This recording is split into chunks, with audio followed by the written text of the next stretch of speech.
അസ്സലാമു അലൈക്കും. നജീബിന് കുടിക്കാനുള്ള വെള്ളവുമായി റൂമിൻ്റെ വാതിലോളം വന്ന ഉമ്മ ആസിയ നാളുകൾക്ക് ശേഷം തൻ്റെ മോൻ്റെ മുഖത്തെ ചിരി കണ്ട് സന്തോഷം കൊണ്ട് നിറഞ്ഞ കണ്ണുകൾ ഒപ്പി. അതുപോലെ ബാത്റൂമിൽ നിന്നിറങ്ങിയ ഷാനിയും കാണുന്ന കാഴ്ച ഇതുതന്നെയായിരുന്നു. അവൾ പരിസരം മറന്ന് അവരെ തന്നെ നോക്കി നിന്നു. പിറ്റേന്ന് രാവിലെ കടുത്ത തലവേദനയോടാണ് സമദ് കണ്ണുകൾ തുറക്കുന്നത്. ഒരു നിമിഷം വേണ്ടിവന്നു അവൻ എവിടെയായി കിടക്കുന്നതെന്ന് മനസ്സിലാകാൻ. തലേ ദിവസത്തെ കാര്യങ്ങളിൽ എന്തൊക്കെയോ ഓർമ്മയിൽ വരുന്നുണ്ടെങ്കിലും കൂടുതലായൊന്നും വ്യക്തമാകുന്നില്ലായിരുന്നു.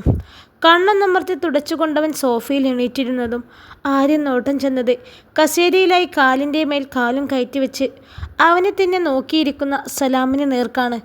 അയാളുടെ മുഖത്തെ ഗൗരവം കണ്ടപ്പോൾ സമദ് അറിയാതെ ഉമിനീർ ഇറക്കിപ്പോയി. അയാൾക്കപ്പുറത്തായി ഫിദയും സക്കീനയും അനീഫയും ഒക്കെ നിൽക്കുന്നുണ്ട്. ഫിദയുടെ മുഖത്തെ വിജയഭാവമാണെങ്കിൽ സക്കീന ആകെ ടെൻഷനോടെയാണ് നിൽക്കുന്നത്. അനീഫ പിന്നെ ഇതിലൊന്നും പെടാത്തതുപോലെ ഒഴിഞ്ഞു മാറി നിൽക്കുകയാണ്. ആഹാ, എണീറ്റോ? ഈ ഷോപ്പിലേക്ക് വരും മുമ്പ് ഇവിടെ വന്ന് കാണാമെന്ന് കരുതി ഇങ്ങോട്ട് പോന്നതാ. കുറച്ച് സമയമായി വന്നിട്ട്.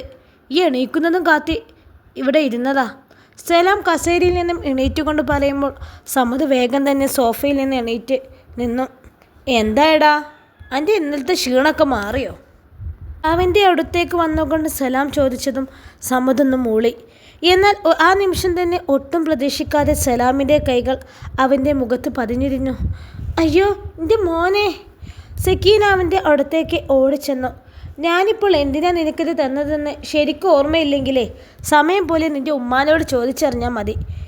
ഇനി എങ്ങാനും കള്ളും കുടിച്ച് എൻ്റെ മോളെ നേർക്കെങ്ങാനും ചെന്നു എന്ന് ഞാനറിഞ്ഞാലേ ഇപ്പോൾ കിട്ടിയതിലൊന്നും ഒതുങ്ങൂല. ഓർമ്മയായിരിക്കട്ടെ, ഞാൻ എൻ്റെ മോളെ കെട്ടിച്ചു വിട്ടതേ വെറുതെ അല്ല, അത്യാവശ്യത്തിനുള്ളത് തന്നിട്ട് തന്നെയാണ്. അവൾക്കിവിടെ ഒരു കുറവും വരരുത്, മനസ്സിലായോ? ഇനി ഇന്നെന്തായാലും നീ ഷോപ്പിലേക്ക് വരണ്ട, എല്ലാ ക്ഷീണവും മാറട്ടെ. സലാം അത്രയും പറഞ്ഞുകൊണ്ട് ഫിദയോട് യാത്രയും പറഞ്ഞു പോയപ്പോൾ അടികൊണ്ട് നിൽക്കുന്ന സമദിനെ കണ്ണീരോടെ നിൽക്കുന്ന ഉമ്മയെയും പുച്ഛത്തോട് നോക്കിക്കൊണ്ട് ഫിദ റൂമിലേക്ക് പോയി. എൻ്റെ മോനെ! തലക്ക് കൈ താങ്ങിക്കൊണ്ട് സോഫയിലേക്ക് ഇരിക്കുന്നവനെ നോക്കി ദയനീയമായി സക്കീനെ വിളിച്ചതും അവരെ നോക്കിയ അവൻ്റെ കണ്ണുകൾ കലങ്ങിയിട്ടുണ്ടായിരുന്നു. എന്തിനാ എന്നോട് എല്ലാവരും കൂടി ചതി ചെയ്തത്? വേണ്ടായിരുന്നു, ഒന്നും വേണ്ടായിരുന്നു. എനിക്ക് തെറ്റ് പറ്റി, ഒരിക്കലും തിരുത്താൻ പറ്റാത്ത തെറ്റ്. അവസാന വാക്കുകൾ പറയുമ്പോൾ അവൻ്റെ ശബ്ദം ഇടറുന്നുണ്ടായിരുന്നു. ഉമ്മാക്കവൻ പറഞ്ഞതിൻ്റെ പൊരുൾ മനസ്സിലായെങ്കിലും ഒന്നും തിരിച്ചു പറയാനോ അവനെ ആശ്വസിപ്പിക്കാനോ കഴിയുന്നില്ലായിരുന്നു. എന്നാൽ അന്നേരമൊക്കെ അവരൊരു 100 വട്ടം ഫിദിയെയും സലാമിനെയും മനസ്സിൽ ശപിച്ചുകൊണ്ടേയിരുന്നു. ദിവസങ്ങൾ കടന്നു പോയിക്കൊണ്ടിരുന്നു. സമദ് പിന്നീട് കുടിച്ചിട്ട് വരികയോ ഫിദയുമായി സംസാരത്തിൽ നിൽക്കുകയോ ചെയ്തിരുന്നില്ല. വീട്ടിലെ പണികളൊക്കെയായി സക്കീന കൂടുതൽ അവശയായി തുടങ്ങി. എല്ലാം സഹിച്ചവർ ഒരടിമയെപ്പോലെ ജീവിച്ചു തുടങ്ങി. ഒരു കാലത്ത് ചെയ്ത ക്രൂരതകളൊക്കെ അതിൻ്റെ ഇരട്ടിയായി അവർ അനുഭവിക്കാൻ തുടങ്ങി. മാറ്റാൻ കഴിയാത്ത വിധി, അത് ഇനി അനുഭവിച്ചു തീർക്കുക തന്നെ. ഒരിടത്ത് സമദിൻ്റെ ജീവിതം നരകതുല്യമാകുമ്പോൾ മറുഭാഗത്ത് ഷാനി അവളുടെ സ്വർഗ ജീവിതത്തിന് തുടക്കം കുറിക്കുകയായിരുന്നു. ഓരോ ദിവസം കഴിയും തോറും ഷാനിയും നജീബും തമ്മിലുള്ള അകലം കുറഞ്ഞു വന്നു തുടങ്ങി. ഷാനിയും നൂറമോളും തമ്മിലുള്ള അടുപ്പം തന്നെയാണ് അതിന് കാരണം. കുഞ്ഞിൻ്റെ കാര്യങ്ങളിൽ നിന്ന് അവൻ്റെ കാര്യങ്ങളിലേക്കും അവളുടെ ശ്രദ്ധ എത്തിത്തുടങ്ങി. അവൻ്റെ ഓരോ കാര്യങ്ങളും കണ്ടറിഞ്ഞ് അവൾ ചെയ്തു കൊടുക്കുമ്പോൾ നജീബ് അതിനൊരു തടസ്സം പറയാറില്ല. എന്തെങ്കിലും ആവശ്യങ്ങൾക്ക് നജീബ് ഷാനിയെ വിളിക്കുകയും അധികാരത്തോടെ അവളോട് ഓരോന്ന് പറയുമ്പോഴൊക്കെ അതെല്ലാം കാണുന്ന ഉമ്മാക്ക് വലിയ സന്തോഷം തോന്നുന്നുണ്ടായിരുന്നു. നജീബ്ക്ക, ഞാനും മോളും കൂടി നാളെ വീട്ടിലേക്കൊന്ന് പോകട്ടെ. ഷെയ്മ വന്നിട്ടുണ്ട്, ഒരു ദിവസം അവളോടൊപ്പം നിന്നിട്ട് വരാം. രാത്രിയിൽ കിടക്കാൻ നേരം ഷാനി നജീബിനോടായി ചോദിച്ചു. നിൽക്കാനായി പോവണ്ട ഷാനി, പോയിട്ട് രാത്രി തിരിച്ചു വരെങ്കിൽ പൊയ്ക്കോ. അവനെങ്ങനെ പറഞ്ഞപ്പോൾ അവളുടെ മുഖം മങ്ങി. ഷാനി, ഞാൻ നിന്നെ വിഷമിപ്പിക്കാനായി പറഞ്ഞതല്ല. മോളില്ലാതെ എനിക്ക് ഉറങ്ങാൻ കഴിയില്ല. ഇപ്പോൾ അവൾ നിന്നെ കാണാതെ നിൽക്കുകയില്ല. അങ്ങനെ ആകുമ്പോൾ നീ മോളെയും കൊണ്ട് ഒരു ദിവസം അവിടെ പോയി നിൽക്കാമെന്ന് പറഞ്ഞാലോ? ഒരു കാര്യം ചെയ്യാം, ഞാൻ രാവിലെ പോകുമ്പോൾ നിങ്ങളെ അങ്ങോട്ടാക്കി തരാം. രാത്രി വിളിക്കാൻ വരുമ്പോൾ നീ ഷെയ്മാനെ ഒപ്പം കൂട്ടിക്കോ. അവളെ 2 ദിവസം ഇവിടെ താമസിപ്പിച്ചിട്ട് വിട്ടാൽ മതി. ഷെയ്മയുടെ കൂടെ നിൽക്കാനുള്ള കൊതി കൊണ്ടാണ് അവൾ ചോദിച്ചതെന്ന് മനസ്സിലായി. പക്ഷെ മോളെ കാണാതിരിക്കാൻ അവന് പറ്റില്ല. ഷാനിയുടെ വീട്ടിൽ ഒരു ദിവസം നിൽക്കാൻ അവനെന്തോ ബുദ്ധിമുട്ടാണ്. അതുകൊണ്ടാണ് അവൻ അങ്ങനെ പറഞ്ഞത്. ഷാനിക്കത് മനസ്സിലായപ്പോൾ അവളത് സമ്മതിച്ചുകൊണ്ട് സന്തോഷത്തോടെ തന്നെ ഉറങ്ങാൻ കിടന്നു. രാവിലെ പറഞ്ഞ പോലെ ഷാനിയെയും നൂറമോളെയും അവൻ അവളുടെ വീട്ടിലേക്കാക്കിയാണ് സ്റ്റാൻഡിലേക്ക് പോയത്. ഇടയ്ക്ക് ഷാനി പോകുമ്പോൾ ഉമ്മയും അവർക്കൊപ്പം പോകാറുള്ളതാണ്. ഇതുപോലെ ഇപ്രാവശ്യം ഷാനി ഉമ്മയെയും കൂടി നിർബന്ധിച്ച് വിളിച്ചെങ്കിലും അവർ സ്നേഹത്തോടെ അത് നിരസിച്ചു.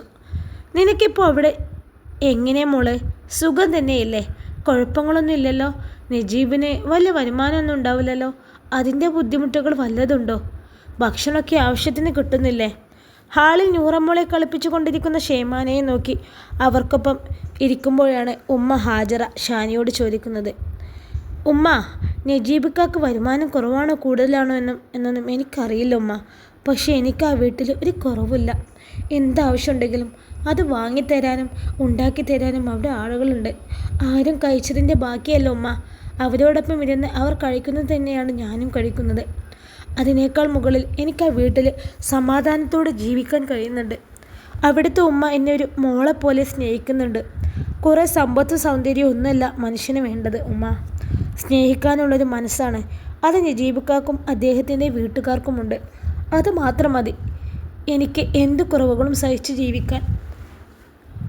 ഉമ്മ ഹാജറ അവരുടെ ഉള്ളിലുള്ള ആദ്യ കൊണ്ട് ചോദിച്ചതെന്ന് അറിയാവുന്നത് കൊണ്ട് തന്നെ ഷാനിയെല്ലാം വിശദമാക്കി പറഞ്ഞു. അവരുടെ മനസ്സിന് ആശ്വാസം കിട്ടാൻ അവളുടെ വാക്കുകൾ തന്നെ മതിയായിരുന്നു. പിന്നെ ഷാനി, ഞാനൊരു കാര്യം പറയട്ടെ. ഈ കുഞ്ഞിനെ മാത്രം നോക്കി എൻ്റെ ജീവിതം തീർക്കരുത് കേട്ടോ. എത്രയൊക്കെ ആയാലും നമ്മുടേതെന്ന് പറയാൻ നമ്മൾ പ്രസവിക്കുന്ന നമ്മുടെ ചോര തന്നെ വേണം. ഈ കുഞ്ഞ് വലുതായാലേ നീ അവളുടെ ഉമ്മല്ലെന്ന് അറിയുമ്പോൾ നിന്നോട് കാണിക്കുന്ന സ്നേഹമൊന്നും ഉണ്ടായെന്ന് വരില്ല. അതുകൊണ്ട് നീ നല്ലൊരു ഡോക്ടറെ കാണിച്ച് വേണ്ട ചികിത്സ ചെയ്യാൻ നോക്ക്. നിനക്ക് തീരെ കുട്ടികൾ ഉണ്ടാവില്ലെന്നും ഡോക്ടർ പറഞ്ഞിട്ടില്ല. നല്ല ചികിത്സ കിട്ടിയാൽ ശരിയാകുമെന്നാ അന്നാ ഡോക്ടർ പറഞ്ഞത്. ഉമ്മ ഒരു ഉപദേശം പോലെ ഷാനിയോട് പറഞ്ഞു. ഉമ്മ അവനെ ഒരു കുഞ്ഞിനെ സ്വന്തം ചോരയിൽ പ്രസവിക്കണമെന്നൊന്നും ഇല്ല ഉമ്മ. കർമ്മം കൊണ്ടും ഉമ്മയായവർ എത്ര പേരുണ്ട് ഈ ലോകത്ത്.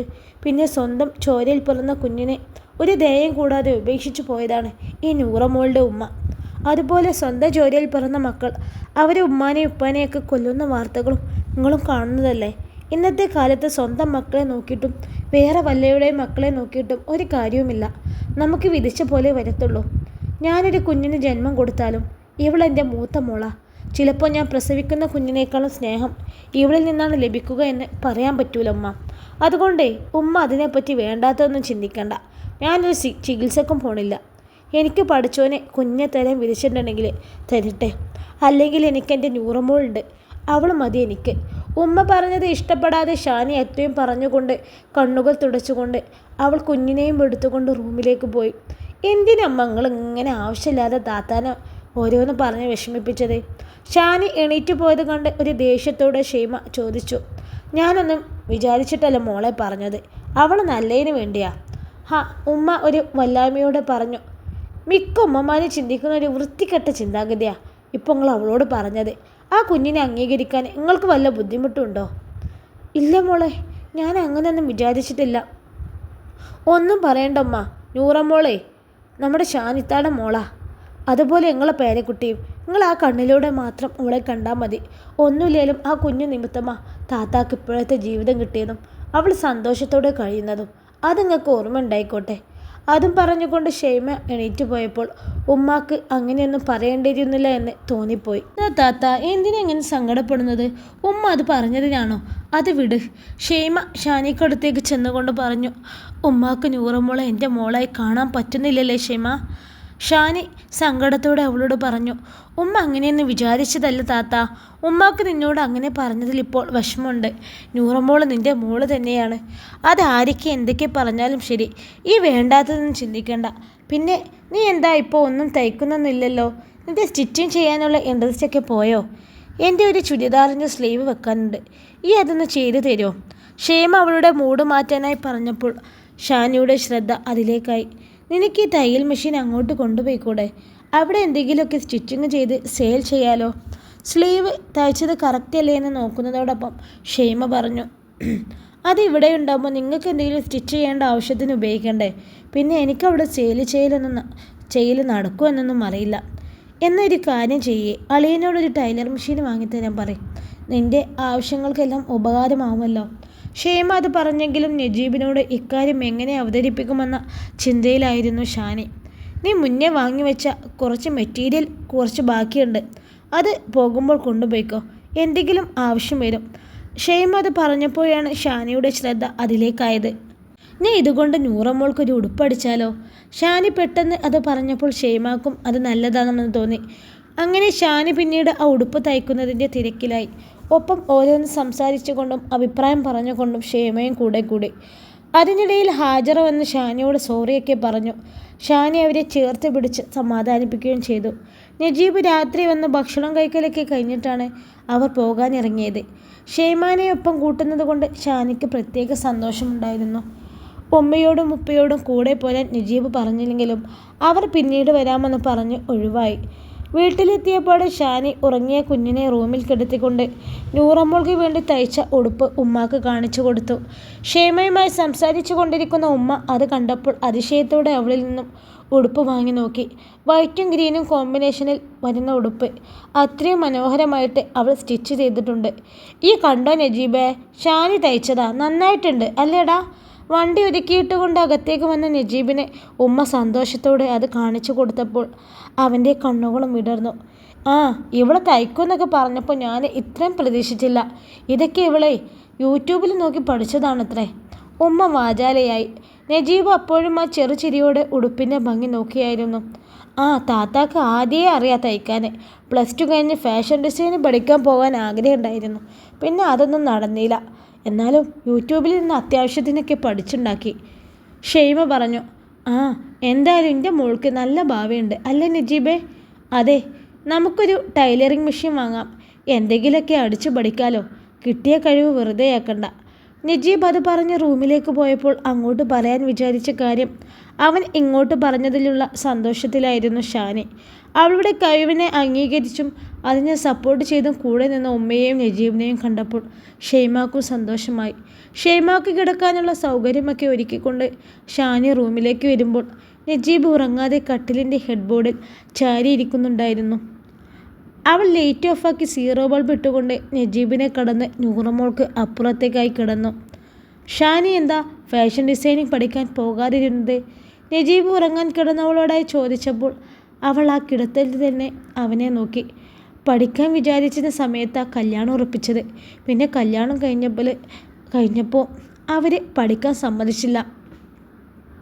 ഫാഷൻ ഡിസൈനിങ് പഠിക്കാൻ പോകാൻ വേണ്ടി സമദിൻ്റെ ഉമ്മ സക്കീനയോട് സമ്മതം ചോദിച്ച ആ ദിവസത്തിൻ്റെ ഓർമ്മകളോടെ അവൾ പറഞ്ഞു. അത് പറയുമ്പോഴുള്ള അവളുടെ വിഷമം നജീബിന് മനസ്സിലായി. അല്ല, നിങ്ങൾ തമ്മിൽ പിരിയാൻ എന്തായിരുന്നു കാരണം? അവൻ ഒരിക്കലും അത് ചോദിക്കുമെന്ന് ഷാനി വിചാരിച്ചില്ലായിരുന്നു. ചോദിച്ച സ്ഥിതിക്ക് അവൾക്ക് അവനോട് എല്ലാം പറയണമെന്ന് തോന്നി. കിടന്നിടത്ത് നിന്ന് എണീറ്റിരുന്നു കൊണ്ട് അവൾ അവന് മുന്നിൽ മനസ്സ് തുറക്കാൻ തുടങ്ങി. അതിൽ സമദിൻ്റെ ഭാഗത്ത് നിന്ന് നേരിടേണ്ടി വന്ന ശാരീരിക പീഡനം ഉൾപ്പെടെ അവളുടെ ഉള്ളിലുണ്ടായ ജീവനില്ലാതെയായതും വരെ അവനോട് തുറന്നു പറഞ്ഞു. കരയിൽ നിന്ന് ഉറപ്പിച്ചിട്ടാണ് അതൊക്കെ പറഞ്ഞെങ്കിലും അവളുടെ കണ്ണുകൾ നിറയുക തന്നെ ചെയ്തു. ശരിക്കും പറഞ്ഞാലേ, ഞാൻ അന്ന് നിന്നെ പെണ്ണ് കാണാൻ വന്ന സമയത്ത് പറഞ്ഞ കാര്യങ്ങൾ കൊണ്ടാവും നീ എൻ്റെ ജീവിതത്തിലേക്ക് വന്നത് തന്നെയല്ലേ? ഒരു ദാമ്പത്യ ജീവിതത്തെ അത്രയേറെ വെറുത്തത് കൊണ്ടല്ലേ നൂറമ്മോൾക്കൊരു ഉമ്മയാകാൻ മാത്രമാണ് ഞാൻ നിന്നെ വിവാഹം കഴിക്കുന്നതെന്ന് അറിഞ്ഞപ്പോൾ നീ ഞാനുമായുള്ള ബന്ധം തിരഞ്ഞെടുത്തത് അല്ലേ? അവൾ പറഞ്ഞതെല്ലാം കേട്ട് കഴിഞ്ഞപ്പോൾ നജീബ് ചോദിച്ചു. അതെ, എങ്ങനെയെങ്കിലും വേറൊരു വിവാഹം കഴിക്കണമെന്ന് ഞാൻ ചിന്തിച്ചു തുടങ്ങിയത് തന്നെ എൻ്റെ കൂടെപ്പിറപ്പുകളുടെ ജീവിതം കൂടി ഞാൻ കാരണം നശിക്കരുത് എന്ന് വിചാരിച്ചിട്ടാണ്. അങ്ങനെ തീരുമാനിച്ചെങ്കിലും എൻ്റെ ഉള്ളിൽ ഭയമായിരുന്നു, ഇനിയും ഒരു നരക ജീവിതം അനുഭവിക്കേണ്ടി വന്നാലോ എന്ന്. ഇനി കിട്ടാൻ പോകുന്ന ജീവിതം എങ്ങനെയുള്ളതാണെന്ന് അറിയില്ലല്ലോ. അപ്പോഴാണ് നിങ്ങളുടെ ആ സമയത്തെ തുറന്നു പറച്ചിൽ. ആ സമയത്ത് നിങ്ങൾ പറഞ്ഞതൊക്കെ കേട്ടപ്പോൾ അത് സത്യം തന്നെ ആകുമോ എന്നുള്ളൊരു പേടി എനിക്കുണ്ടായിരുന്നു. വിവാഹം കഴിഞ്ഞ് വാക്ക് മാറിയാലോ എന്ന് പേടി. പക്ഷെ പോകെ പോകെ ആ പേടിയും മാറി. പഠിച്ചവൻ ആ പരീക്ഷണങ്ങളൊക്കെ എനിക്ക് നൽകിയത് ഇതുപോലെ ഒരു നല്ലൊരു ജീവിതം കിട്ടാൻ വേണ്ടിയായിരുന്നു എന്ന് എനിക്കിപ്പോൾ തോന്നുന്നു. ഷാനിയുടെ ആ വാക്കുകൾ നജീബിൽ വല്ലാത്തൊരു സന്തോഷം നിറക്കുന്നുണ്ടായിരുന്നു. നൂറമോളുടെ ഉമ്മയായി മാത്രമല്ല, അവൻ്റെ ഭാര്യയായും അവളെ മനസ്സാൽ അംഗീകരിച്ചുകൊണ്ടാണ് അന്നത്തെ രാത്രി അവൻ ഉറങ്ങിയത്. പിറ്റേന്ന് രാവിലെ തന്നെ നൂറമോളെ കുളിപ്പിച്ച് ഷാനി ഉടുപ്പിട്ട് കൊടുത്തു. ഇന്നലെ അവൾ ഉറങ്ങിയത് കൊണ്ട് തന്നെ അതിട്ട് കൊടുക്കാൻ അവൾക്ക് പറ്റിയിരുന്നില്ല. പുതിയ ഉടുപ്പ് കിട്ടിയതിൻ്റെ സന്തോഷത്തിൽ ബെഡിൽ ചാടിത്തുള്ളി നടക്കുന്ന നൂറമോളെ കണ്ടാണ് നജീബ് അങ്ങോട്ട് വരുന്നത്. "ഉപ്പ!" അവനെ കണ്ടപ്പോൾ നൂറമോൾ ഉപ്പ എന്ന് വിളിച്ച് ചാടിത്തുള്ളി. "ആഹാ, ഇപ്പച്ചിൻ്റെ കുട്ടി പുതിയ ഉടുപ്പൊക്കെ ഇട്ട് സുന്ദരി മണിയായിട്ടുണ്ടല്ലോ. ഇതാരാ പുതിയ ഉടുപ്പ് തന്നത്?" "ഉമ്മ." നജീബ് അവളെ കൊഞ്ചിച്ചുകൊണ്ട് ചോദിച്ചപ്പോഴാണ് പ്രതീക്ഷിക്കാതെ നൂറമോൾ ഉമ്മ എന്ന് പറയുന്നത്. ആ വാക്കവളിൽ നിന്ന് കേട്ടതും നജീബും അവരുടെ സംസാരവുമൊക്കെ ചിരിയോടെ നോക്കി നിന്ന ഷാനിയും ഞെട്ടിപ്പോയി. ഉപ്പ എന്നവൾ വിളിക്കുമെങ്കിലും ഉമ്മ എന്നവളിൽ നിന്നും കേട്ടിട്ടേ ഇല്ലായിരുന്നു. ഷാനി പലപ്പോഴും ഉമ്മയുടെ മോളെന്ന് വിളിച്ച് അവളെ കൊഞ്ചിക്കുമ്പോഴും അവൾ എങ്ങനെയൊന്ന് തിരിച്ചു വിളിക്കാൻ അവൾ ഒരുപാട് ആഗ്രഹിച്ചിരുന്നു. ഷാനിയുടെ കണ്ണുകൾ പൊടുന്നുടനെ നിറഞ്ഞു വന്നു. "ഒന്നുകൂടെ പറഞ്ഞ പൊന്നെ, ഞാൻ ആരാ?" അവൾ കുഞ്ഞിനടുത്തേക്ക് വന്നുകൊണ്ട് നിറഞ്ഞ കണ്ണുകളോട് ചോദിച്ചു. പക്ഷേ ആ കുഞ്ഞ് അതിനൊന്നും മിണ്ടിയില്ല. അവളുടെ നിറഞ്ഞ കണ്ണുകളേക്കായിരുന്നു ആ കുഞ്ഞിൻ്റെ നോട്ടം. "ഒന്നുകൂടി ചോദിക്ക് നജീബ്ക്ക, അവളോട് ഒന്നുകൂടി ചോദിക്ക്, ആരെ ഉടുപ്പ് തന്നെന്ന്." നജീബിനോടായി ഷാനി പറയുമ്പോൾ അവൻ അവളെ നോക്കിക്കാണുകയായിരുന്നു. കുഞ്ഞിൻ്റെ ആ വിളിയിൽ അവൾ എത്രത്തോളം സന്തോഷിക്കുന്നുണ്ടെന്ന് കാണുമ്പോൾ അവൻ്റെ മനസ്സ് നിറയുന്നുണ്ടായിരുന്നു. നജീബ് വീണ്ടും ചോദ്യം ആവർത്തിച്ചതും കുഞ്ഞ് വീണ്ടും ഉമ്മ എന്ന് പറഞ്ഞു. ആ നിമിഷം തന്നെ അവൾ ആ കുഞ്ഞിനെ വാരിപ്പുണർന്നുകൊണ്ട് മുത്തങ്ങൾ കൊണ്ട് മൂടി. "ഉമ്മയാ, എൻ്റെ പൊന്നിൻ്റെ ഉമ്മ." അവളെ ഇറുക്കി പുണർന്ന് കരയുന്നവളെ നജീബ് അവൻ്റെ നെഞ്ചിലേക്ക് ചേർത്ത് പിടിച്ചു. "എൻ്റെ മോള ഇവള് അല്ലേ ഇക്ക?" അവൻ്റെ നെഞ്ചിലേക്ക് ചേർന്നുകൊണ്ട് അവൾ ചോദിച്ചു. "അതെ, നിൻ്റെ മോള് തന്നെയാ അവള്. എനിക്കുള്ള പോലെ എല്ലാ അവകാശവും നിനക്കുണ്ട്. അവൾക്ക് കിട്ടിയ ഒരു നല്ല ഉമ്മയാണ് നീ, എനിക്ക് കിട്ടിയ നല്ലൊരു ഭാര്യയും." അതും പറഞ്ഞുകൊണ്ട് അവളുടെ നെറുകിൽ അവനൊന്ന് ചുംബിച്ചു. ഒപ്പം നൂറമോളുടെ കവിളിലും ഒരു മുത്തം നൽകി. "ഇന്ന് നമുക്കെല്ലാവർക്കും കൂടി ഒന്ന് പുറത്തു പോയാലോ? ക്ഷേമയുള്ളതല്ലേ?" ആ രംഗമൊന്ന് ശാന്തമായതും നജീബ് പറഞ്ഞു. വൈകിട്ടവർ എല്ലാവരും കൂടി പാർക്കിലും ബീച്ചിലുമൊക്കെ പോയി. ശേഷം അവൻ വണ്ടി ഒരു ഷോപ്പിന് മുന്നിൽ കൊടുന്നു നിർത്തി. "എന്താ ഇവിടെ?" എന്ന് സംശയത്തോടെ നോക്കുമ്പോഴാണ് അത് ടൈലറിംഗ് മെഷീൻ വിൽക്കുന്ന ഷോപ്പാണെന്ന് മനസ്സിലായത്. "ഏത് ടൈപ്പാണ് വേണ്ടതെങ്കിൽ നോക്കിയെടുത്തോ, എനിക്കതിനെ പറ്റിയൊന്നും അറിയില്ല. അതാ നീ തന്നെ തിരഞ്ഞെടുത്തോട്ടെ എന്ന് കരുതിയത്." നജീബ് അങ്ങനെ പറഞ്ഞപ്പോൾ ഷാനിയുടെ നോട്ടം ഉമ്മയുടെ നേർക്കായി. "വാ മോളെ, നല്ലത് ഏതാണെന്ന് വെച്ചാൽ നോക്കിയെടുക്ക്." ഉമ്മ കൂടി പറഞ്ഞപ്പോൾ ഷാനി എല്ലാവരുടെയും അഭിപ്രായം നോക്കി നല്ലൊരു മെഷീൻ തന്നെ തിരഞ്ഞെടുത്തു. അവിടുന്ന് തിരിച്ചു പോകും വഴി സ്റ്റിച്ചിങ്ങിന് ആവശ്യമായിട്ടുള്ള കുറച്ച് സാധനങ്ങളും വാങ്ങിയിട്ടാണ് ആർ വീട്ടിലേക്ക് മടങ്ങിയത്. പിന്നീട് അവൾ ചെറിയ രീതിയിൽ സ്റ്റിച്ചിങ് തുടങ്ങി. കൂടുതലും നൂറമോൾക്ക് ഓരോ മോഡൽ ഡ്രസ്സുകളാണ് തയ്ച്ചിരുന്നത്. 2 ദിവസം കൂടി കഴിഞ്ഞപ്പോൾ ഷൈമ തിരിച്ചുപോയി. നജീബ് തന്നെയാണ് അവളെ കൊണ്ടാക്കിയത്. ഷീമ പോകുന്നതിൽ ഷാനിക്കേറെ സങ്കടമുണ്ടെങ്കിലും അവളെ കൂടെ നിർത്താൻ പറ്റിയതിനുള്ള സന്തോഷം അവളിൽ നിറഞ്ഞു നിന്നിരുന്നു. ഒരുപാട് ആഗ്രഹിച്ചിരുന്ന കാര്യങ്ങൾ ഒന്നും നടന്നതിൻ്റെ സന്തോഷത്തിൽ അവളുടെ നോട്ടം ചെന്നെത്തിയത് അതിനൊക്കെ കാരണക്കാരായവനിൽ ആയിരുന്നു. അവൾക്ക് അവനോട് ഒരുപാട് സ്നേഹം തോന്നി. ദിവസങ്ങൾ വീണ്ടും മുന്നോട്ട് പോയി. ഇന്ന് നൂറമോളുടെ 2ാം പിറന്നാളാണ്. ആദ്യ ബർത്ത്ഡേ തന്നെ ചെറിയ രീതിയിൽ നടത്തിയതുകൊണ്ട് ഇത് വളരെ ആഘോഷത്തോടെ തന്നെ കഴിക്കണമെന്ന് നജീബിന് നിർബന്ധമായിരുന്നു. ഷാനിയുടെ വീട്ടുകാർ കൂടാതെ കുടുംബക്കാരെയും അയൽവാസികളെയും ഒക്കെ ക്ഷണിച്ചു. ഇപ്പോൾ അവർക്ക് മുന്നിലേക്ക് തലയുയർത്തി പിടിച്ചു നിൽക്കാൻ അവന് കരുത്തായി ഒരു ഭാര്യയും മകളും ഉള്ളതുകൊണ്ട് തന്നെ ആരുടെയും വാക്കുകളോ നോട്ടമോ അവനെ വേദനിപ്പിക്കുന്നില്ല. അതുകൊണ്ട് തന്നെയാണ് അവരെ ക്ഷണിക്കാൻ അവൻ തീരുമാനിച്ചതും. ഷാനിയുടെ വീട്ടിൽ നിന്ന് ഷംസും ഹാജും ഷെയ്മയും ഉണ്ടായിരുന്നു. ഷാനി തയ്ച്ച ഒരു ഗ്രേ കളർ ഫ്രോക്കായിരുന്നു നൂറമോൾ ഇട്ടത്. നൂറമോൾ ഒരു പ്രിൻസസിനെ പോലെ ഷാനി അണിയിച്ചിരിക്കി. അതേ കളറിൽ വരുന്ന ചുരിദാറും നജീബിനുള്ള ഗ്രേപ്പ് കളർ ഷർട്ടും ആസിയക്കുള്ള പർദ്ദയുമൊക്കെ അവൾ തന്നെയാണ് തയ്ച്ചത്. അത്രയും ഭംഗിയോടെയും പെർഫെക്ഷനോടെയും ചെയ്ത വർക്ക് കൊണ്ട് തന്നെ എല്ലാവർക്കും അവരുടെ ഡ്രസ്സ് വളരെയധികം ഇഷ്ടപ്പെട്ടു. നല്ല ഗംഭീരമായി തന്നെ ബർത്ത്ഡേ അവർ ആഘോഷമാക്കി. ആ ദിവസം ഷാനിയുടെ ജീവിതത്തിൽ പുതിയൊരു വഴിത്തിരിവും ഉണ്ടാക്കി.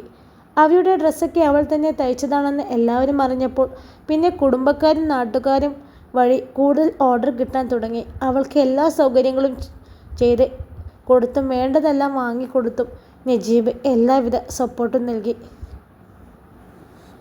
കുറച്ച് ദിവസങ്ങൾക്ക് ശേഷം രാത്രി കിടക്കാനായി റൂമിലേക്ക് ചെല്ലുമ്പോൾ നജീബ് ആരോടോ ഫോണിൽ സംസാരിക്കുകയായിരുന്നു. നൂറമോൾ ഉറക്കമായിട്ടുണ്ട്. അവൾ ഡോറടച്ചുകൊണ്ട് അലമാരിയിൽ നിന്നും എന്തോ എടുത്തുകൊണ്ട് അവൻ്റെ അടുത്തേക്ക് പോയി. നാളെ രാവിലെ ഒരു ഓട്ടമുണ്ട്, കുറച്ച് ദൂരേക്കാണ്, വരാൻ വൈകും. കോൾ കട്ടാക്കിക്കൊണ്ട് നജീബ് ഷാനിയോട് പറഞ്ഞു. അതേസമയം അവൾ അവൻ്റെ കൈ പിടിച്ചുകൊണ്ട് കുറച്ച് നോട്ടുകൾ അവൻ്റെ കയ്യിലേക്ക് വെച്ചു കൊടുത്തു. എന്താ ഇത് ഷാനി? അവനത് നോക്കിക്കൊണ്ട് ചോദിച്ചു. എനിക്ക് തയ്ച്ചു കിട്ടിയ കൂലിയാണ്. ഇതെന്തിനാ എനിക്ക് ഷാനി? നിന്റെ കഷ്ടപ്പാടിന് കിട്ടിയ കൂലിയല്ലേ, നീ തന്നെ വെച്ചോ. അവനത് അവളുടെ കൈകളിൽ തന്നെ കൊടുത്തുകൊണ്ട് പുഞ്ചിരിയോടെ പറഞ്ഞു. ശേഷം അവളെ പിടിച്ച് അടുത്തേക്കിരുത്ത്. ഇക്ക കാരണമാണ് എനിക്ക് ചെറിയ വരുമാനം കിട്ടിത്തുടങ്ങിയത് തന്നെ. അപ്പോൾ നിങ്ങൾക്ക് തന്നെയല്ലേ ഞാനിത് തരേണ്ടത്? ഞാൻ കാരണമല്ല ഷാനി, ഞാനൊരു നിമിത്തം മാത്രമാണ്. നിൻ്റെ ഉള്ളിലുള്ള കഴിവിനെ വേണ്ട വിധത്തിൽ പ്രോത്സാഹിപ്പിക്കാനും അതിനു വേണ്ട സൗകര്യങ്ങൾ ഒരുക്കി തരാനും ഒരാളുണ്ടായിരുന്നില്ല. ഞാനത് ചെയ്തു തന്നപ്പോൾ നിൻ്റെ കഴിവ് കൊണ്ട് നീ അത് മെച്ചപ്പെടുത്തിയെടുത്തു. അത്രയേ ഉള്ളൂ. ഈ പൈസ നിൻ്റെ കയ്യിൽ തന്നെ വെക്കണം. നമ്മൾ സമ്പാദിച്ചുണ്ടാക്കുന്നത് 1 രൂപയാണെങ്കിൽ പോലും നമുക്കതിന് വലിയ മൂല്യമുണ്ട്. വേറൊരാൾക്ക് മുന്നിൽ ഒന്നിനും കൈനീട്ടി വരേണ്ട അവസ്ഥ വരാതിരിക്കാൻ, ജീവിക്കാനുള്ള ആത്മവിശ്വാസം കിട്ടാൻ, അങ്ങനെ ഒരുപാട് കാര്യങ്ങൾക്ക് നമ്മൾ ജോലി ചെയ്തുണ്ടാക്കുന്ന പൈസ ഉപകാരപ്പെടും എന്ന് കരുതി നിൻ്റെ ആവശ്യങ്ങൾ നീ തന്നെ ചെയ്യണമെന്നോ എന്നോടൊന്നോ ചോദിക്കരുതോ എന്നല്ല ഞാൻ പറഞ്ഞതിൻ്റെ അർത്ഥം. ഞാനുള്ളിടത്തോളം കാര്യം നിൻ്റെ കാര്യങ്ങളൊക്കെ ഞാൻ തന്നെ നോക്കും.